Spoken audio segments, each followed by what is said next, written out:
healthcare did. The cost of care, finance, quality of care, and access to the appropriate care have all been on my purview. And then along the road in the last 2 decades, I somehow started building some hospitals, right, Dr. James? And so it's kind of, I wanted to learn everything I could about healthcare. And so now my goal is to try to get friends, family, consumers. I consider every patient that walks in the James Clinic family. Get the right care for everyone, cost-effective care, and get your results that you want. We all want to be healthy and thriving. So my little sister Sarah was a catalyst in my life for my career. And obviously, along the way, I've met Dr. James and awesome individuals such as her mom. And this is what we do, trying to get the care to you and your loved ones for the right price and keeping it low and get you healthy. Awesome, Amy. I just want to throw in here too, why did I want to put this panel together? Because as I was trained as a trauma surgeon, ICU physician, I was totally remote from the cost of healthcare. I couldn't have told you what a CBC cost. No one could tell me. Even when I asked the question, which nobody was asking, I had no idea. Is it $5, $500, $5,000? Like probably not 5,000, but you get where I'm going. So when I was in the hospital system, I was completely shielded from that. I ordered what I needed to order and the patients had to figure it out. Now that I am in my own practice, this is front and center, because if it's not affordable and accessible, patients aren't going to do it. And then our plan falls apart. So we have had to become experts in this, or at least know where we're not experts and where we are experts so that we can help. And you would be shocked how many people walk into our office with their insurance card and think it's a black Amex card that has no limit and no out of pocket. And what happens is when you go to the emergency room or you go to the hospital, they take your insurance card. You're probably not going to get a bill for 6, 12, 18 months. So you really don't know what you're paying at the time, which is good if it's an emergency because you just have to do what needs to be done. But also, most people are not informed health consumers. They're shocked on the back end when they get these bills for their out of pocket and their deductibles and things like that. And we deal with that real time because people call us. Again, if you're my patient, you've heard this conversation. What is your deductible? Because if I order through a deductible and it hits, it's going to be a $3,000 lab bill. If you pay cash for it, it's going to be $300. So knowing your health insurance is really critical to getting a value out of this, because we have opted not to participate in the insurance system. Accepting insurance in my private practice is what drove a bankruptcy, because I worked for 2 years and I saw patients and I didn't get paid for that. So I, as a doctor, cannot do my best work under an insurance model because I can't take the time, and we're getting paid pennies on the dollar, if at all, to provide that care. So that if you can't stay afloat as a business, you can't help anybody. So now we've opted out of that model, but I look at it as we are your advisors, we are your advocates, and we do this all the time with all of our patients. So if you know a little bit about what your coverage is, we can direct you, because some people get that $3,000 lab panel for $10. Some people get that for free or not free, but they've met their deductible and they don't pay any out of pocket. And some people get the whole shebang. So that's where I wanted to start with this, is so many people are coming from so many different places. You have to know what you have so you know how to change and how you buy that insurance and those other things to make room for a program like ours with the insurance, or with the integrative and concierge approach. And Dr. James, can I just interject? So obviously the James Clinic doesn't take insurance directly. However, as Dr. James indicated, you can use your insurance for your diagnostics. So your blood panels, yes, we can help you guide and look at that, because we do have other avenues that can be more of a cash pay. They're extremely reasonable. I just did it the other week myself. And I have privatized insurance. I'm a business owner. I obviously had to go to the marketplace, buy my own, but it still was a better value for me versus going through the insurance I pay $620 a month for, and my deductible is $4,000. I don't mind telling you, I want people to know. And I selected that. But we do take it for the blood panels. We do take it for other diagnostics such as imaging. So you need an X-ray, you need an MR. Or I didn't say we take it. It can be used. So Dr. James will refer you to get your MRI and you can use it. I want to use the correct language. The James Clinic does not touch that insurance. However, that can be leveraged. So as Dr. James is indicating, the actual care that is provided virtually or in the actual clinic, that actual interaction, that encounter, that is what is obviously not covered.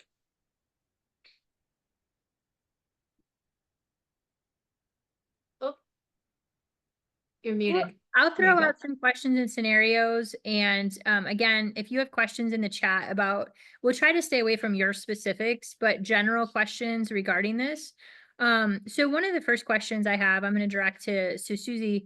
For Medicare patients, they're kind of a different thing than commercially insured folks. What can you tell people? We get a lot of questions about Medicare supplements. So can you go over the very basics of what's covered by their Medicare that everyone gets? Why would you buy a supplement, and how can you strategize that? Yes. I personally like the Medicare supplement.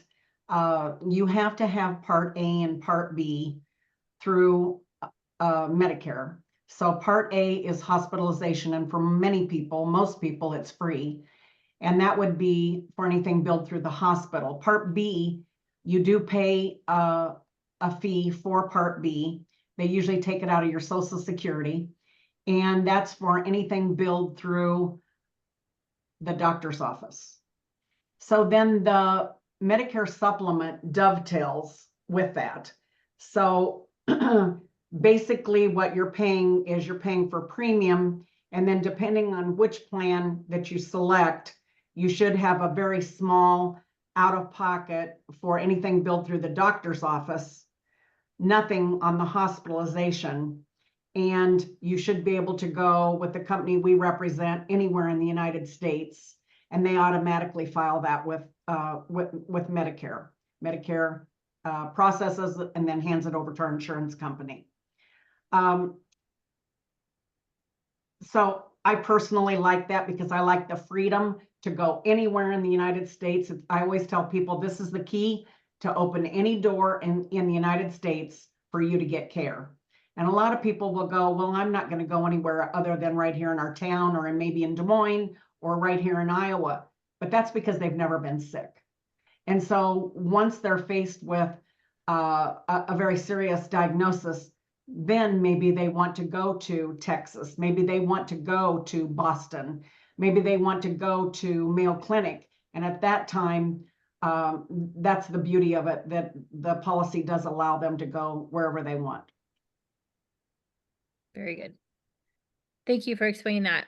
Amy, I'm going to kick to you for just a second.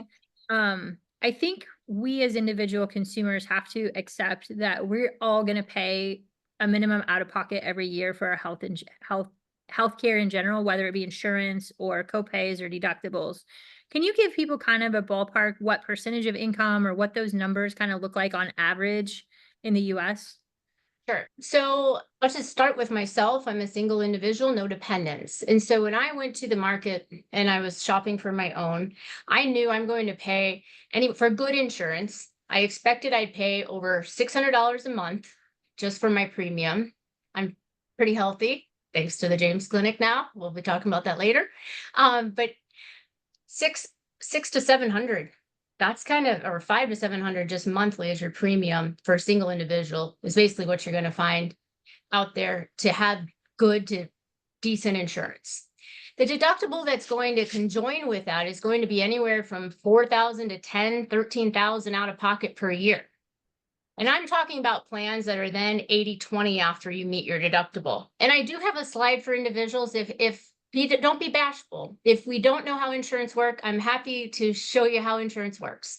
And to show you, I do have an example of a broken arm and how that works. So please raise your hand. I don't want to spend time on it if we don't need to, but I'm happy to. Okay, we've got one. So, but I will jump into that in a second and just show you how insurance works. For a family, let's take a family of 4. If I'm a business owner, and then I'll talk about commercial insurance through your actual employer. But if I go out and I buy a plan that's going to protect my family, my insurance per month, the premium is going to likely be well over $1,000, $1,500 easily. And Suzi, jump in here at any point in time. Then what we're looking at is deductibles. I've seen up to 35 grand easily. 35 grand. And that, I don't know about you, but I grew up pretty modest and I'm a pretty thrifty person and pretty responsible with my finances. I don't know how people would pull $35,000 out of their pocketbook or out of their bank just because mom had some, major heart attack or something like that. Will make up. So that's your private insurance. And what we're seeing is you really got to look at your risk. How healthy is your family? And that's what a lot of America is doing. It's one of the reasons a lot of people took the fine for Obamacare. They didn't take it out. Obamacare was actually structured to cover over 25 million lives when it came out. 12 million signed up for it. And a lot of people took the fine because, frankly, Obamacare wasn't that great. It didn't cover that much. So people really, it was a game of risk. And it still is today. We look at how healthy is our family? Does little Johnny have asthma and all these things that we know we're going to be seeing the doctor repeatedly every year? Well, then we better, not have too high of a deductible and pay a higher premium per month. That's the balancing act all of us Americans are doing every year. And then now with the cost of inflation, we're looking at that versus putting food on the table. So that's where, in my mind, insurance is such an important decision, and it is a derivative of risk.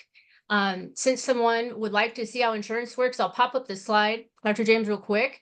We'll keep it real basic. Let me share the screen here. Just give my example.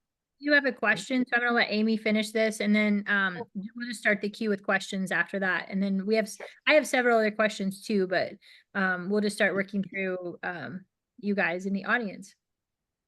Would you like to take the question first, or? Go ahead. Okay. Let me see. Let's see if we can we see my screen? I'm kind of in semi-sharing mode. Yep. Okay. So let's pretend little Johnny got a broken arm, right? And I'm being a little conservative on this cost, but let's say the medical bill is $20,000. I just did it for relativity here. If you're in network, I used my family's example that my little sister was definitely out of network because we had to receive that care out of state in Maryland consistently. And that was planned. So if you're in network, then you automatically get the in-network discount of 50% off. So your medical bill comes out to be about $10,000. Say you have insurance, and let's say your deductible happens to be $3,000. You use your co-insurance, that 80/20. 80/20 is pretty common. If you want something that's more 90/20 or 90/10, it's going to be a higher premium per month. And what 80/20 means is that for the rest of that bill, the insurance company is going to be responsible for that 80%. You're then responsible for the 20% up into your top deductible, which obviously we indicated was $3,000 in this scenario. So, out of pocket. What did I just say? I just said, I'm not even speaking to my slide correctly. I said we had a $6,000 max out of pocket. My apologies. So $6,000, because that's more of my world. I mentioned 4 to 10. If you're a single person, that's kind of what we're going to see for insurance and out of pocket deductible. So let's say 6,000. So if we look at $10,000 and then we have our deductible that we have to pay, and if we have our 80/20 insurance max is 6,000, if you do the math and this flows left to right, our $3,000 deductible, we've got 20% of that remaining bill left. So $1,400 max out of pocket. Then we're down to $4,400 we're basically paying for our broken arm. And that's what we're doing there. So we've got $6,000 for the year that would be max out of pocket. And in this one encounter, this one incident, broke the arm, it'll cost $4,400. So then what happens is that remaining max out of pocket for the rest of the year is going to be $1,600. And that's that calendar year, January 1st, December 31st. Okay. So you've got that full year to have to pay for that out of pocket max. So then if you go to the doctor for routine checkup or whatever you might have, they'll keep taking away from your actual deductible. Once you reach that deductible, the just do it's, I call them, like if you do have to go for, let's say, say you have a bad cold or you got the flu and you go to your doctor. Once you reach that actual out-of-pocket max, then obviously insurance is going to cover you moving forward, for most of it. And that's where I have a lot of friends come to me and it's all this fine print. Even though you've got your maximum out-of-pocket that they show you in the bold print, it's all those clauses to say, well, how much is this covered and how much is that covered? And should I do a 90-10 policy? Should I do an 80-20? And that's where I actually sit and play the risk game with friends. And I look at their family and I help them with scenarios. And I open that up to anyone on this call. We'll have my information after, this wraps up. Feel free to call me. I'll walk you through your personal situation and help you decide. Open enrollment, is among us this fall right now to help you decipher what would be the best, decision for your family. I'm going to give questions. I'm going to give Mom a chance to just contribute to what you're saying there. If you have any comments on that, and then I'm going to take a couple questions. Okay. A couple things that I notice for my book of business is the plans that I have that the majority of my insureds go with is a $1,500 deductible and $8,700 maximum out of pocket. And they go with a traditional because they like to have just a copay to go to the doctor, or a copay to go to the emergency room, or a copay on urgent care. So that's a little bit different. Like you said, depending on the risk factor, I've got some people that come in and they want an HSA, $8,700 out of pocket, and they'll pay everything up to $8,700 and have that ability to put money in the bank. One thing that I was thinking of while y'all were talking was we had two bills that really stood out in my mind. And one was my son's fiance. And she had gone to Dr. James and got a $2,400 lab bill. And so she says to my son, she goes, "Do I have to pay this?" And so they showed me, and I was shocked also. Been in the business 35 years and I was shocked. And so I called the lab company and they said, "Yep, that's right, that the doctor was not in the network." And dumb me, I said, okay, hung up, and I talked to Dr. James, and she goes, "Mom, it doesn't make any difference if I'm in the network or not. Those are labs." And I'm like, oh, what was I thinking? Quest is in network. I'm not in network, but Quest should be in network. Yes. And it was Quest. I didn't know if you wanted to mention that. So anyway, I call back to Quest and I go, "I don't understand why you're not paying on this, because it doesn't make any difference if the doctor's in network or not. Quest is in the network." And so it took me probably several hours of investigating this and calling our company and calling back out there. And they had billed it with Blue Cross of Illinois. They didn't bill it to the correct Blue Cross Blue Shield of Iowa. So me feeling bad, I went ahead and put it on my charge card and I paid it because I didn't want any hard feelings in our family. So then once we found out, they credited me back and it actually cost her $15. So it was exactly what you were talking about. Also, I had another gal that was a patient and she came in and she goes, "I got a bill for $600 and some dollars and I just thought it was odd. I didn't know if I'd have to pay it and I just wanted you to double check it." It was Quest. And I called, and sure enough, they had billed it to Blue Cross Blue Shield of Missouri this time. And our insured did not have to pay anything on it. It was taken care of. So, people's first reaction, even me, when I looked at it, was like, and they told me, "Yes, you have to pay for it," was like, whoa, because it's fear. And so you just have to kind of calm down. You have to know your insurance, and you have to understand that a lot of times these companies make mistakes. And I'm seeing a lot of mistakes.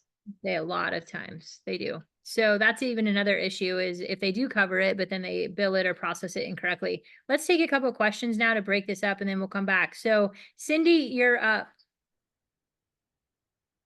Cindy, if you unmute, you have the floor. Hi. Hi, welcome. Hi, Molly. Hi, everybody. I love your mom. I love Amy. You're so informative. Thank you for the pop-up. Of course, I'm in Southern California. Don't hate me. We hate it here. And I just want to stab our governor in the throat. And it's just getting worse. Molly saved my husband's life, and it's just been the biggest blessing of our life. And we're always, if you get a flood of California people, it's because of my big mouth. So, but the question that I had was to Amy is my husband has it through his employer.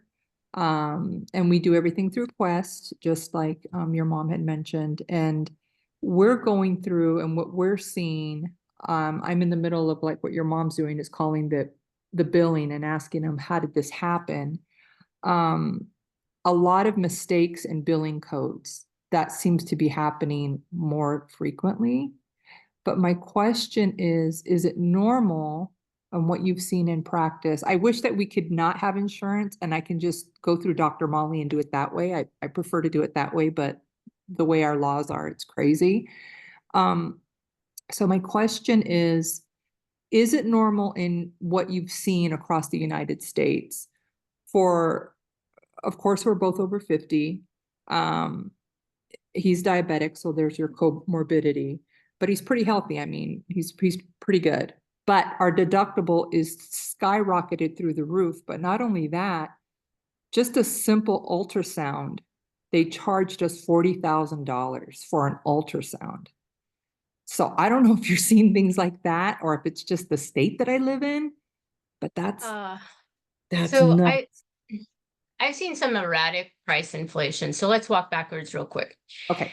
Different hospitals price differently. I have worked for major health systems. I'm very transparent about where I've worked. I've worked for BJC Healthcare. They have 17 hospitals in the Midwest. I worked for corporate. At that time, they didn't require to show prices. Now, as of January 1st, 2021, they have to have price transparency. So if you're not in an emergent event, the first thing I tell everyone is try to shop around.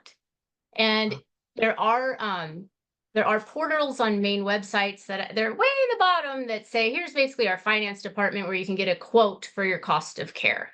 And that's the first thing that I would encourage everyone to do. I've actually done it a lot.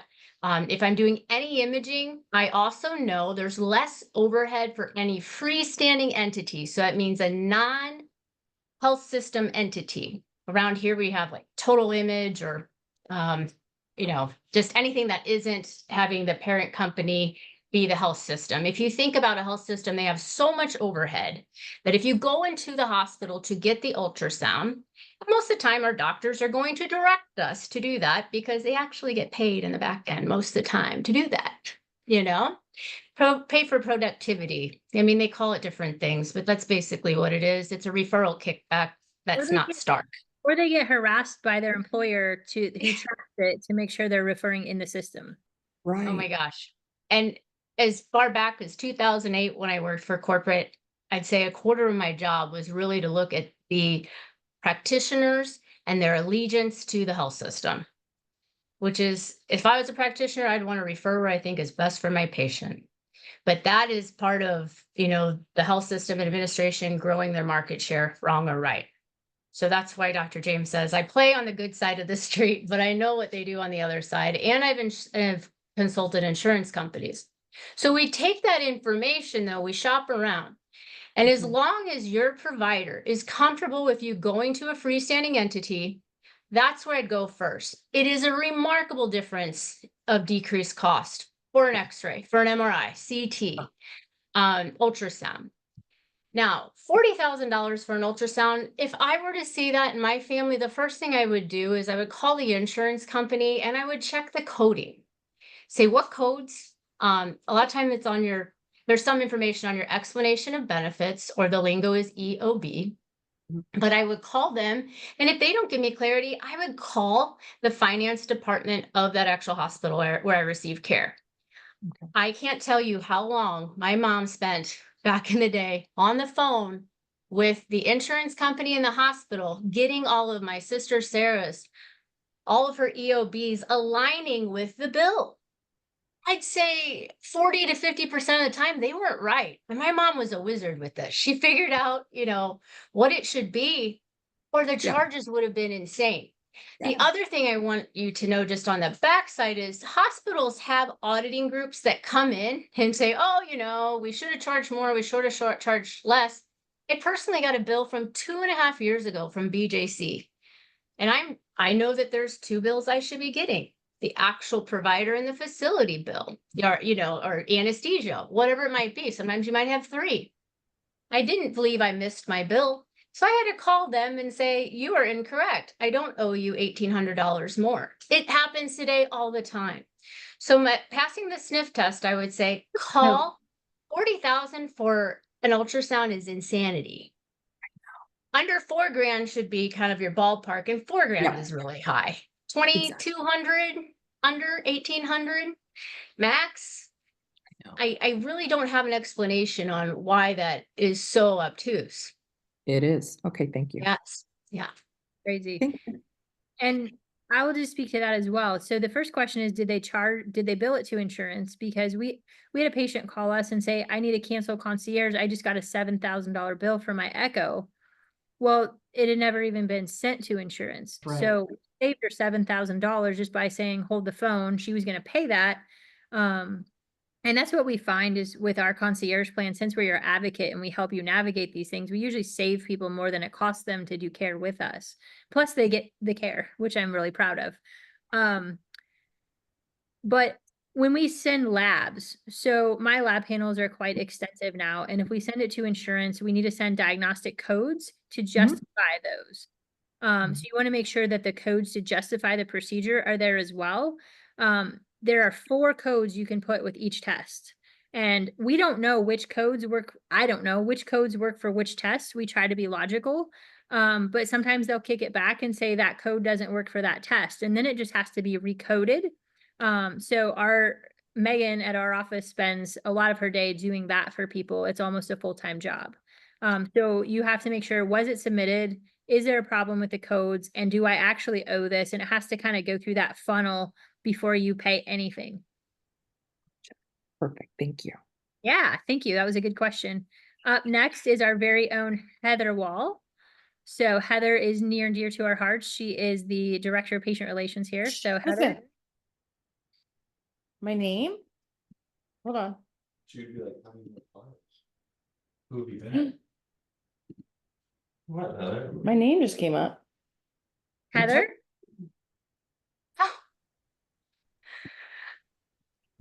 Are you there? Yeah, Hi, we're Heather. here. You Oh, got the- hey. I just heard my name. I was like, I heard my name. Yeah. Did you have a question or comment? No, did my hand go up? Yeah, I sure did. Well, that's really weird because I was just sitting here listening. Sorry. Oh, that's okay. Welcome. Well, Heather's here Dr. now. What questions for her? Hey, Heather. Dr. James, can Hey. I follow up? Because I wasn't clear enough on the deductible versus max out of pocket. Yeah, if you And I'd want like to clear that up real quick. Yeah. So if you can still see my, whoever had asked that, I apologize. I don't know the name. Let's think of a deductible, kind of like if you wrecked your car. We all have car insurance. And if I was in a wreck today, if it was my fault, I would pay my $500 or $1,000 deductible, whatever I would have, so that my car can get fixed. And then obviously it'll take care of the person or whatever sign I hit, right? That's a deductible. We want to think about healthcare in the same way, that if I have an emergent event like this broken arm, I'm going to go likely to the emergency room and receive care. Knowing what I know about healthcare, the bill's going to be over $3,000. That's my deductible, just to basically be seen and have that care. Kind of like that incident with the car accident, very similar. Now, just in this scenario, my max out of pocket is $6,000, right? So let's pretend it was $9,000, my max out of pocket. If I have one encounter with a broken arm, and let's say I broke my foot 6 months later of the same year. I would then again pay that deductible if I hadn't reached that $9,000 maximum out of pocket. Is that more clear, I hope, to the individual that asked? So it's per episode.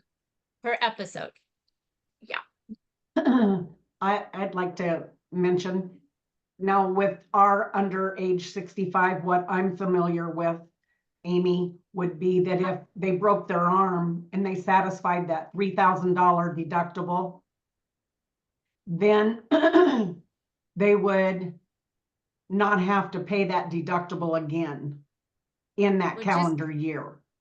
It just depends. So So it must depend on what company, what plan. yes, because I didn't go back to commercial either. I am thinking more individualized plans that are still good. I've seen that more and more because then even with your 80/20, you're not reaching your max out of pocket. Mhm. So it And on kind the of just depends what marketplace, happens. all of your expenses, your co-pays for your doctor, your prescriptions, they all add up on top of the deductible to help you get toward your maximum out of pocket Absolutely. on the marketplace. And they Yes. have free preventative. Yes. So that makes people feel a little more comfortable knowing that, well, I'm really healthy and I do like to go in and have my preventative. And oh, that's free. Well, I can take a risk. And when I'm working with families, I coach them that you're only making a decision for 12 months with That's the true. marketplace. You know, That's true. if you're healthy and nobody's going to have surgery, maybe you want to accept a little more risk this year. And then in November, let's say you get to November and you're like, whoa, I'm going to have surgery next year. Then you might come back in and let's look at a little richer policy for you to help hold your risk factor down. That is true. And I'm referring to things I'm seeing more current or more recently that are, I'd say, more catastrophic plans. I've seen it because in the day, it's only one deductible. And then, yes, you keep paying your portion until you reach your max. Yeah. So again, if you're in between plans and you're trying to figure out, you go back to that risk, feel free to call me. I'll help you figure it out together. I've worked for population health companies and they're playing the risk game in the actuary department, behind the scenes. But what was happening is people, like I mentioned, they didn't take Obamacare. What they're doing is they're assuming that they won't have big events like broken arms, car accidents, or what have you, major surgeries. So they're trying to do the one deductible, right? Or they're saying, hey, we probably won't have a major event. We're going to do the catastrophic plan. So their premiums per month are lower, but their deductibles and their out of pockets way higher. And on these sometimes twice a year is what I'm starting to see, excuse or me, whatever it is for the encounter. on employer groups, what I run into with younger families, I mean, if they're eligible for an employer group, they can't get to the marketplace. They have to go through the employer unless it's deemed unaffordable. But these young couples are looking at a $5,000 deductible. How can At they least. afford to have a baby? I mean, Gary and I had $150 when we got married. You know, these kids today, they don't have $5,000 sitting in savings. I don't know how they can afford to even have a baby. And 2 years ago, I ran into a situation with a local business here in town, called me and said, hey, my wife's going to have surgery. And Mercy Hospital in Des Moines called and said, we have to put $5,200 down before they'll do surgery. And he goes, I've already paid $5,000 before. So they're not giving me credit because they don't understand what's already been processed with the insurance company. And so I said, well, I've not heard that before. Let me call Blue Cross and ask them. So I called Blue Cross and they go, the one problem that they have with that is they do not have the language with the hospital that says that once they do that, they have so many days to refund that money back to our insured. So that's kind of an ugly situation. 100%. And you brought up a really great point. The cost of care is really high. These bills are exorbitant. These families can't pay their insurance a lot of times, let alone the actual bills that they get when they have an encounter or something happens. I want to encourage everyone on this call and tell your loved ones, as long as you pay something, call that health system, call that hospital when you get your bill. If you're scared when you open it, it's a big number that you need to pay. Take a breath, call them and talk to them and ask them about a payment plan. Don't be bashful and pay something, because then you won't get to the creditors and hurt your credit. Most of these health systems, hospitals, they're prepared for that. If you have a loved one with cancer, or you've got someone with complex comorbidities, meaning of a lot of things going on, they're constantly in and out of the hospital, whatever it might be. But don't be bashful. If it's just a bill that's $300 and it's just not fitting into your world that you can pay 5, 10, 15, 20. As long as they see you attempting, it goes a long way. And some of them actually have foundations that if you'll fill Yes. out paperwork, that their foundation will step in and help you with your balance. Absolutely. But while we're I'm- talking about the cost of care, I would encourage you, I mentioned shopping around, but if I had to get an x-ray today, Dr. James says, Amy, your wrist is hurting, we need to get an x-ray. It's actually happened a few months ago. I shopped around and went to places where I knew the cost would be less. And so do that and make sure your provider's good with that, and call. They will tell you the cash price and the insurance price. They should do that over the phone or give you a ballpark. I wanted to speak to something you guys mentioned, which is preventative is free. So this does not apply to everyone. So on one hand, some people want things coded for preventative because they get so much paid per year under that. But I have the opposite, where some people have no preventative, and if there isn't a diagnosis associated with it, it's not covered. So this again goes back to the individual has to know their plan so that we Yes. can code it appropriately. And we have people call upset all the time. This is just such an emotional topic. Like, you didn't code this properly. Well, what may work for you doesn't work for the next person. And so we try to do it in a way that covers the most people the most efficiently. And so we're happy to try to tweak that once or twice, but they're not all the same. It's not all the same for everybody. And again, only 4 codes will fit on the bill. So you may have 5 or 6 codes that are relevant to what we're doing because I'm ordering 35 things, but you can only push 4 through at a time. So when they come back to us for more codes, we can give them more codes. And I have a question from the audience. So let me bring David up. David, you unmute and you have the floor. Hi, I'm just curious to know what your thoughts are on services like crowd health. Are you familiar with it? Can you explain it more? That's a new term for me.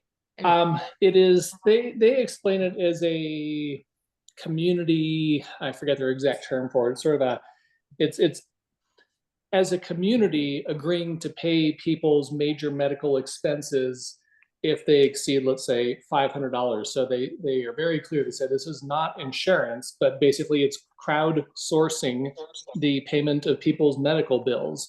And there's a social element to it. So they'll tell you, expect to pay, let's say, $200 a month, where, some of that is the fee that goes to the organization that's arranging all of this. But what they'll do is they'll actually have you agreeing to paying some portion of other people's medical bills each month, not to exceed a certain amount. Now, let's say you're cash strapped that month. And so when they ask you for money to contribute to help pay for someone else's medical care, you say, I can't this month.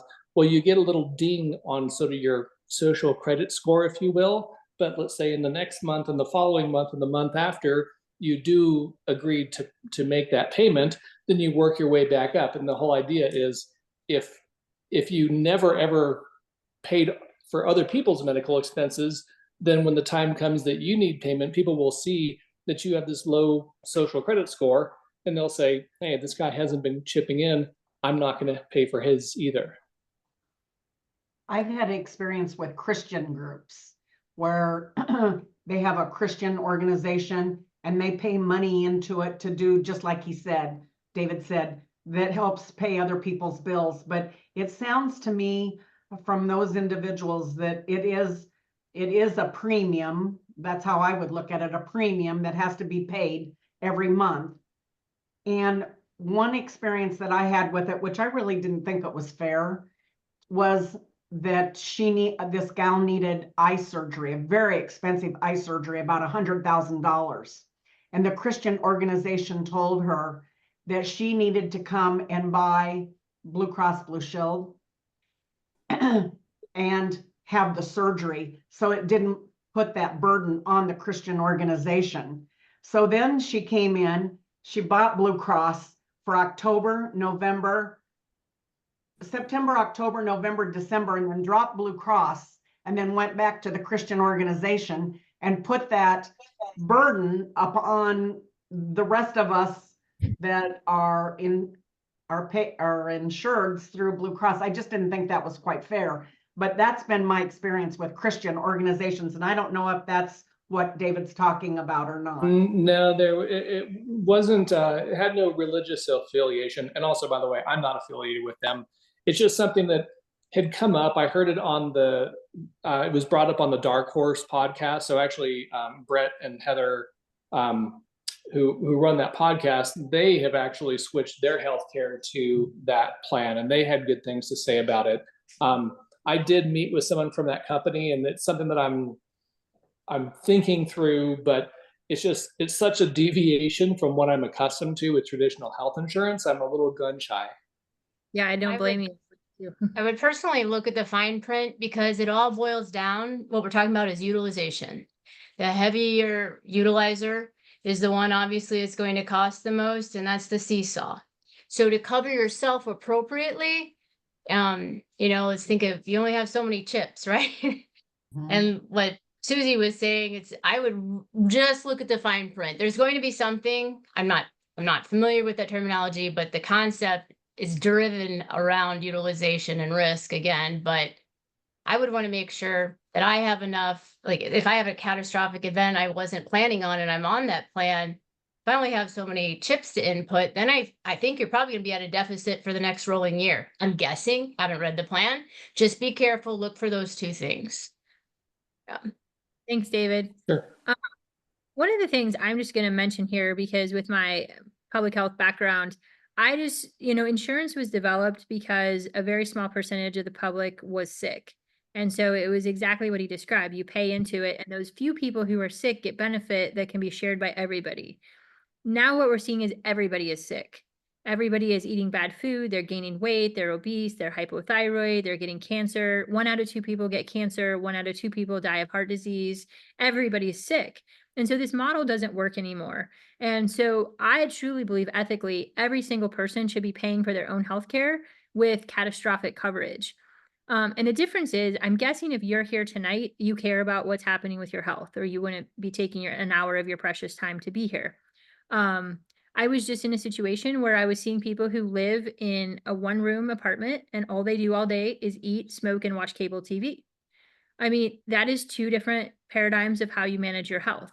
So the people who are out and they're active and they're walking and they're exercising and they're eating properly and they're getting labs and they're getting on top of things early is a very different care platform than people who do the other that I just described. And so this whole equity thing is never going to be feasible because we can't ever have the same result because we don't have the same input. So personally, I think we should all have more of a catastrophic plan. You should invest in your health, what you want to get out of it. And we have a way to help you do that. So I do have another question, and Susie or Amy, do you have any comments to what I just said? Okay. Rafaela, you have the platform. Just go ahead and unmute. Hi, Mollie. Last time I saw you in person was at the Medical Freedom Subcommittee meeting in February of 22, I think it was, in Iowa. Yes. And we just sent some supplies to you, to your clinic on Tuesday for North Carolina. So nice to be here with you. I'd like to know, well, I don't have insurance. I say my insurance is I take care of myself. And I hate to say my age, but I'm going to, mid-50. That's all I'm going to say. But I do think I should have catastrophic insurance, and I think I should talk to your mom.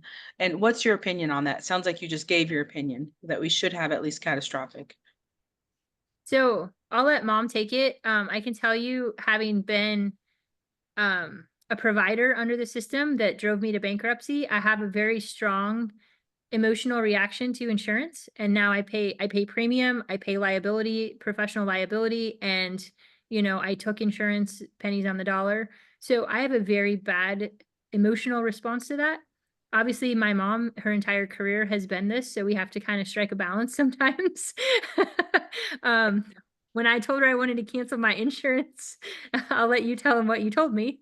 But Mom, go ahead and take that question. Yes, when you told me that you were going to cancel insurance and that you didn't need it anymore, and I was just like, oh my God, what is she talking about? She's just going off the deep end.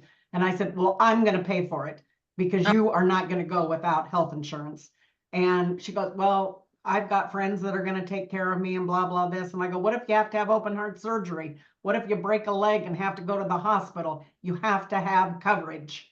So, so anyway, she does have coverage today. She just goes with a bigger deductible, but she has a PPO where she can go anywhere in the United States. Does cost a little bit more, but with her schedule and moving around like she does, she never knows, know where you're going to be in a car accident and I'm glad you brought that need up. to be taken to the hospital.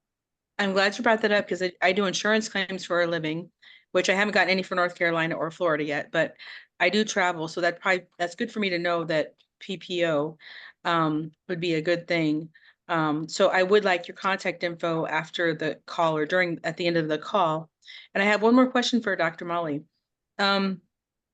Because of the COVID shots, what does it look like as far as now? I've been involved in medical freedom, so I'm not in it, that's not a health risk for me because I've been helping people with exemptions and trying to stay healthy and trying to detox. So that's not an issue that I'm going to worry about.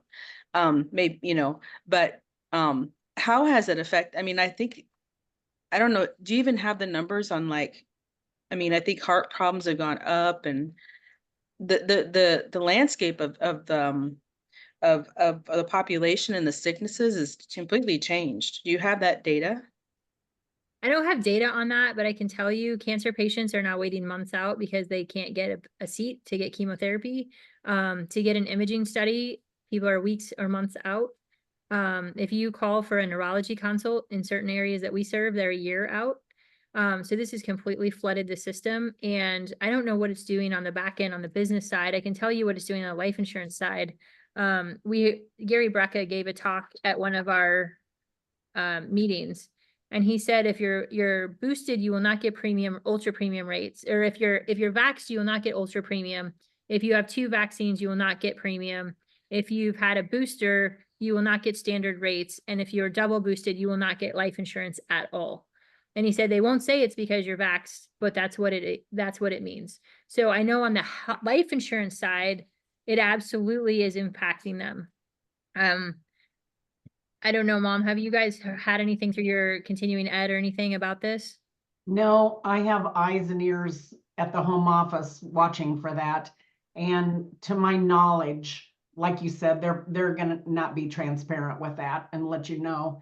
But I don't see any signs of it. But what I have seen during COVID time is there's a Catholic society, and I'm not affiliated with them, but for people that can't get life insurance, they would sell small policies.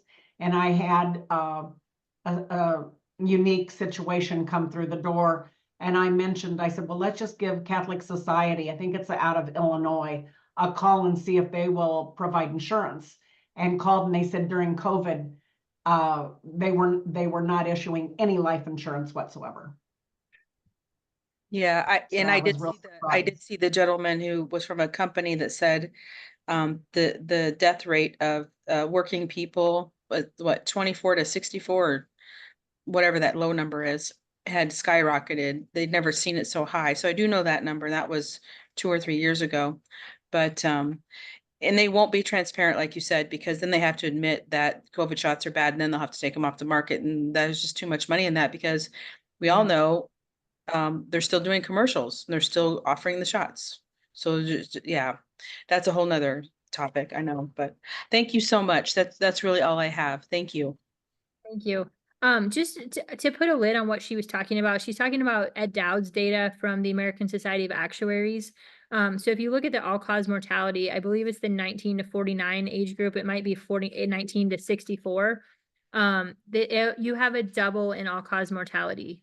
They say a 10% increase is on par with a nuclear catastrophic event, and it's two times, 200%. So it's massive. Yeah, and I think, again, probably most people on the call know that. And if you have gotten shots, stop getting them, please. There's a couple of questions here, and then I want to wrap up. We're right at an hour. I don't want to go too long over. I want to be respectful of everyone's time. And then I do want Suzi and Amy to give their contact info and where you can follow up with them or follow them. So one of the questions is it a common practice when a loved one dies in the hospital after a short stay in the ICU, so 2 weeks or less, that the cost for that hospital stay is written off by the hospital insurance or Medicare? Both examples I'm thinking of were seniors on Medicare with supplemental plans. Amy, I'll shoot that to you since that's right up your alley. Yeah, you got it. I just put something in the chat box that first just gives you an idea of the cost per night just to stay in the hospital. If I went to a basic inpatient bed, a non-ICU bed, it's going to be, when I get the bill from insurance, it's going to be about $3,000 to $8,000 per night. That's pretty average, no matter where you go in the United States. If I stay in the ICU, if I was under Dr. James' care back in the day, it could be upwards of $25,000 a night. So going back to having healthcare of some sort, it is so vital for at least catastrophic, because those 25 grand can add up pretty quickly, and we're close to $1 million very fast. Going back to actual write-offs, there's something that everyone should know that even occurred during COVID.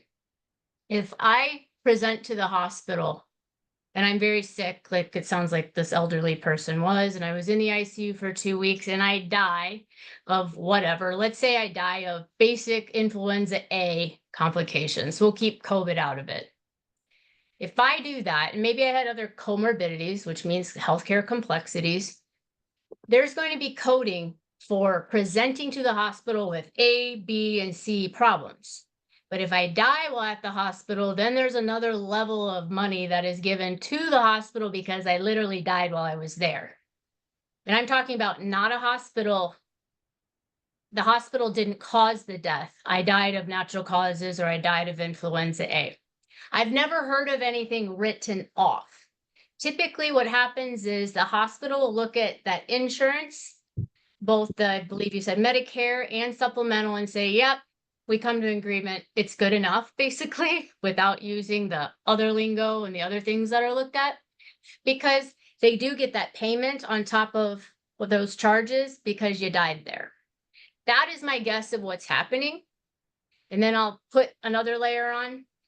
When people died of COVID, and I'm using air quotes on purpose because I have a lot of clinicians during COVID that called me. They were forced by administration to denote that patient as a COVID patient. You know why? The government and the insurance companies gave more money to that hospital or health system because it was a COVID death. We're talking a lot of extra money. 100,000 per death. Per death. So I had a lot of friends saying, Amy, it's unethical. This Mrs. Jones didn't die of COVID, you know? And so we'll save that for another date. But assuming these people were non-COVID and say they had something else going on, they died of their natural causes and age, typically that's looked at that way, my experience. Because believe me, they'll get their money and they won't just say it's been written off. Right. It means they came to agreement behind the scenes. Yeah. I'm gonna close out with a brief why we care about this and how my clinic can help. Just to put it, now that we've kind of painted the picture of how expensive healthcare is, where insurance's role is, most people have a deductible far in excess of what we charge to be a concierge patient with us. So the way I look at it is, if we can have one encounter that we save you in the ER, you basically have saved the entire year concierge, and you get everything else that comes with it as well. A common example is if you get dehydrated with, say, a GI infection and you end up in the emergency department, that's probably a $5,000 bill.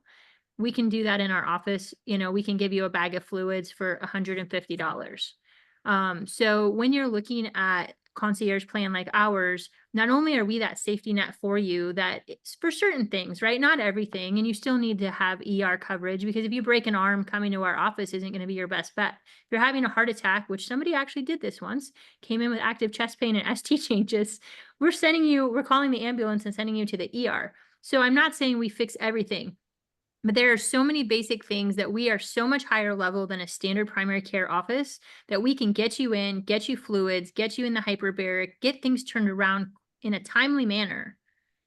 And you save all that downstream cost by not having things progress. So I just want to put a plug in for clinics, DPCs, clinics like mine. That is what we're here for, and they're well worth the investment. So with that, Amy, I'll let you close out first and give your contact information, and then Mom will end with you. Absolutely. One other thought, before you even get to the dollar amount, and accrue a bill, a lot of times I get people coming to me saying, Amy, I've got XYZ going on. And even though I'm not a clinician, I've been on the business side. I think a vital thing to do is really figure out, what type of provider do you need? Otherwise, people get lost in the system. Obviously, in Dr. James' world, if you go to her, she'll navigate you right out the gate. But I have seen this over and over. Calling the nurse, the helplines, whether you're through your commercial insurance with your work, or there's lines that you can even call the actual hospital health system, talk to them about what's going on. They'll help direct you to the right provider. People get stuck in the hamster wheel of not finding the right provider before they even get to that healthcare. It's a huge cost savings. I personally went through that, even though I've been in healthcare for over 20 years. Before I met Dr. James, I was talking to 4 endocrinologists. I'm going to show you a quick picture. This is me. I put myself out there. This is me. 4 endocrinologists. I knew I had a thyroid problem. I kept going to people and they kept testing me, but they weren't testing me appropriately. I meet Dr. James and I go on this journey, and she's like, you're deficient in this and this and this.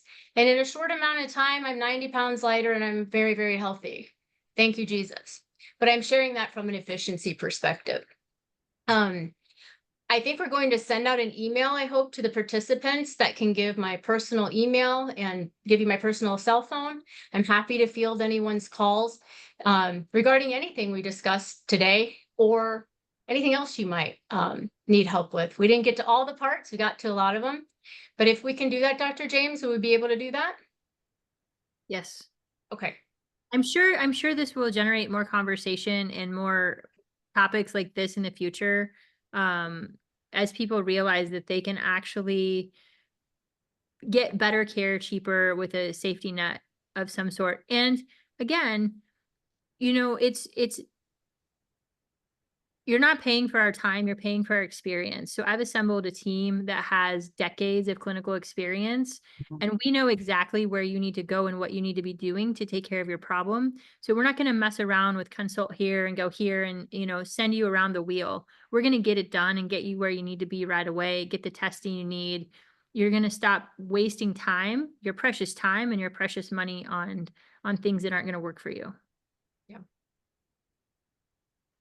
Mom, take her home. Well, one thing that let me regroup here, that we didn't talk about the Medicare Advantage plans, and we don't have time to do that tonight. But for those people that want a PPO, you're going to be in an HMO. You're going to be in Iowa anyway. If you get into a Medicare Advantage plan, you're going to have Iowa providers, and they are different providers than they are, for example, with Blue Cross. People think that they're the same providers, but if you go with a Blue Cross Medicare Advantage plan, they have a whole different network. So you have to double check that. When you talk about experience, I can have someone come in because health insurance was my key line of insurance that I pivoted off of to build my book of business. And even though I'm in a little town of less than 5,000 people, when I first started, I had a property casualty business of 80,000. That's nothing 35 years ago. Today, we have almost 3 million. And that is because we started with health insurance and we pivoted off of it to help people in other areas. But when you talk about experience and paying for the experience, when someone comes in my office and within 15 to 20 minutes, I know the questions to ask them right off the bat to eliminate a lot of time and know exactly where we're going to go to get them the best insurance for the least amount of money. And so I've had other agents work with clients, or work with their clients that have come in and said, I wished I would have listened to you. You know, it cost me so much more. You know, I'm only licensed in Iowa. So for those that are outside of Iowa, you know, I cannot work with them. But I think there's something to be said for the seniors. We really didn't touch very heavy on seniors. So 65 and over, that we now have plans that have that are wonderful plans, but have a high deductible. And so I just did some math real quick on a male 70 years old, non-tobacco. If he had the regular plan, it'd be like a Medicare supplement would be $249. If he had Plan G with household discount, which means he or she have a spouse, it's $210.70 a month. But if they go with a high deductible plan, I think they're going to be out $2,700. I've got to double check my number on that, but it's $84.20 a month.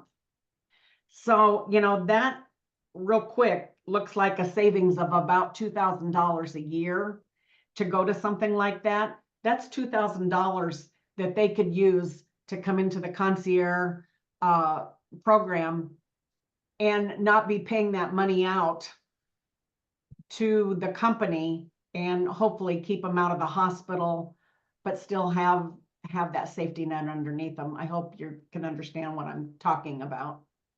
Mom, can you give people your phone number for your office in case they want to follow up with you tomorrow or have additional questions or want to schedule an appointment? 641-774-2222.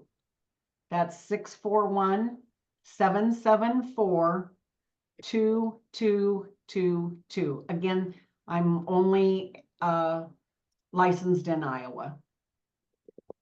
And for people who are familiar with Farm Bureau, you do have to have a membership to buy Farm Bureau insurance. Can you tell people kind of?